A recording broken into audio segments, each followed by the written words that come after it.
Welcome to Ancestral Wisdom, where the wisdom of the past guides our future. Today we're going to be talking about the rune Mannaz. And as we always do, we'll go into the symbolic meaning of the rune and how you can take that symbolic meaning and use it to make your life better and increase your understanding of yourself and the world.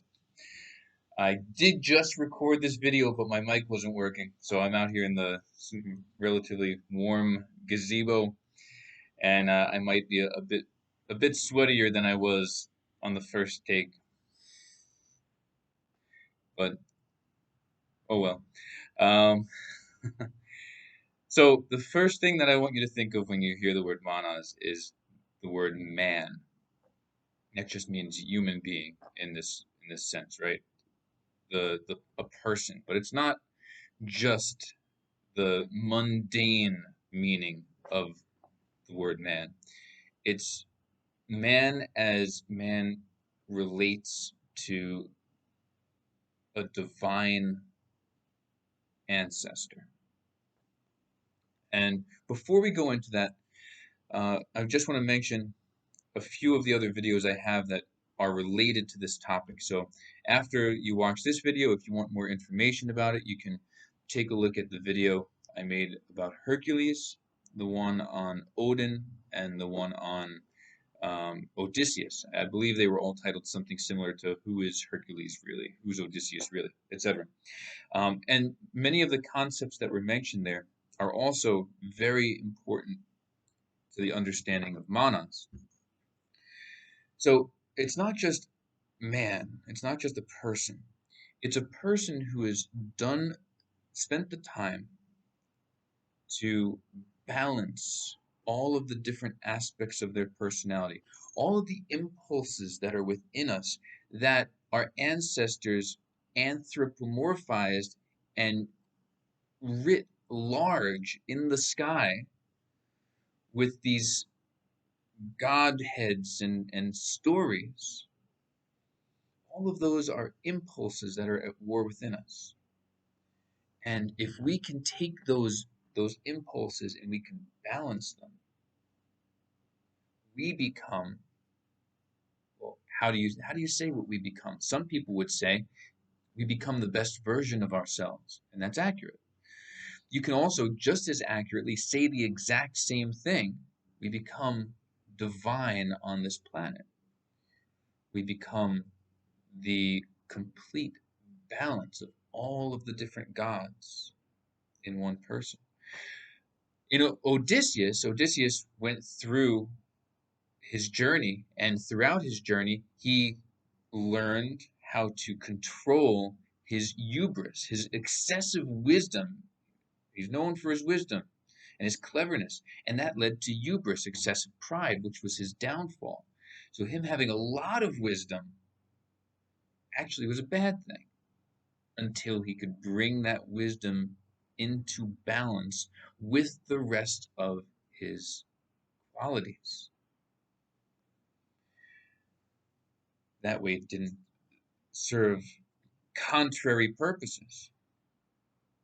So that's manas. Think man, but think the perfected man.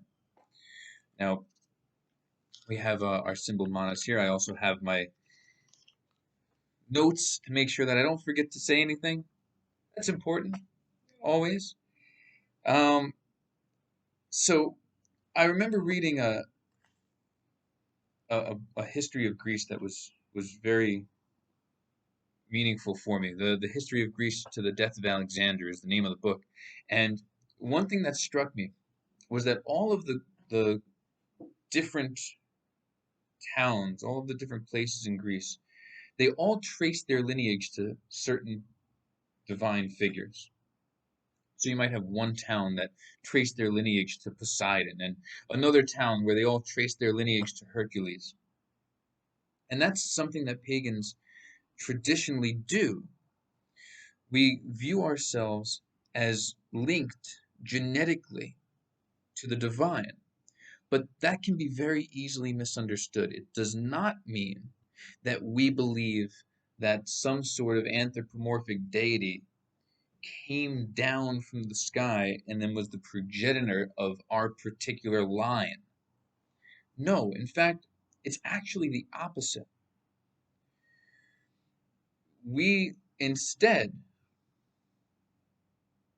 take our ancestor worship and encode in myth and metaphor the essence of that ancestor worship. So instead of believing that a divine figure came down and started the line, instead we worship the ancestor and we explain the worship of the ancestor by projecting those ideas into the gods and the stories. So if that is the case, you can say that you have a divine ancestor and it still be rational and scientific in its own way. The difference is, as many people are coming to understand, it's actually more accurate, more human to speak in stories and metaphors than it is to speak in scientific language. When you take the story and the metaphor and you make it scientific, you take away all the metaphor and you say it in a rational way, you lose something that's important and you lose something that's real. So Mannaz is the connection to the divine ancestor. You could think of that as a link to Heimdall, who is supposed to be the progenitor of all of the different races of mankind. But remember also that Heimdall is just another name for Odin, as all of the gods can be considered just other names for Odin himself. And if you watch the video I have on Odin, you realize that the concept of Odin is the transmission of the lineage from the ancestor, and therefore it's just another way of describing that connection to the divine, let's say. So Mannaz is the perfected man, the man that's been brought into balance, and the man that recognizes the lineage and connection to the past and attempts to embody all of the positive qualities of the ancestors.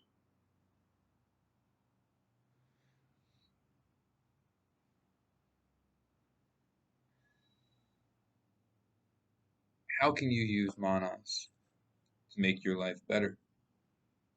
Well, make sure I'm not forgetting anything. Well, you can use it in your meditation and your magical workings to increase your intelligence, your cognitive powers in general, your memory. But perhaps the most powerful use of Mannaz is the act of self-assessment, looking at who you are and the balance or lack of balance in your characteristics, honestly assessing them and targeting for work each one individually so that you can bring yourself into balance. If you are excessively prone to anger and violence, then Aries, well, let's speak using the 12 Olympians of the Greek pantheon, but you can of course apply this to the Norse pantheon or any other, because our paganism is really one. But using the 12 Olympians, because many people are more familiar with them, if you're prone to anger,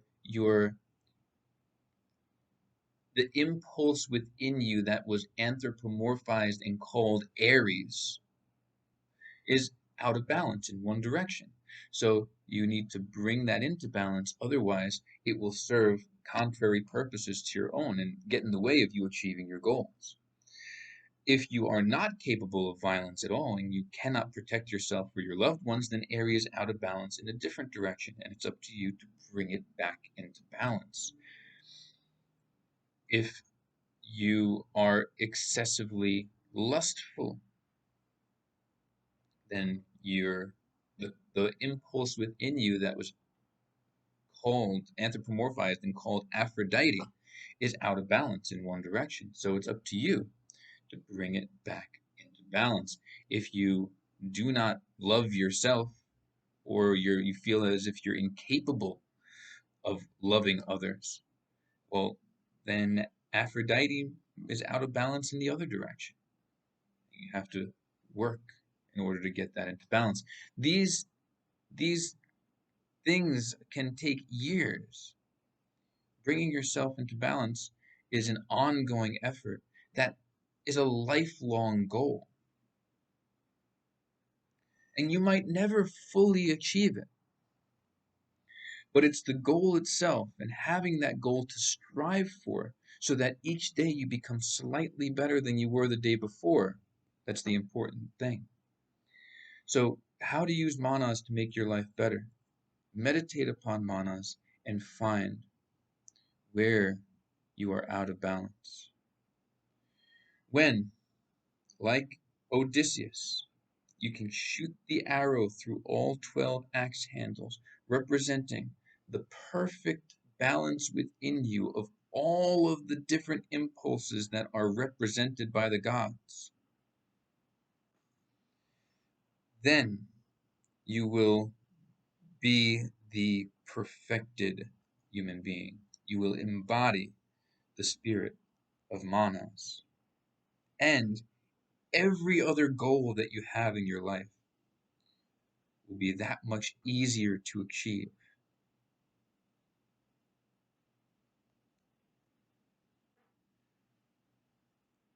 And what is more, you'll be a man, my son, right? A bit of Kipling.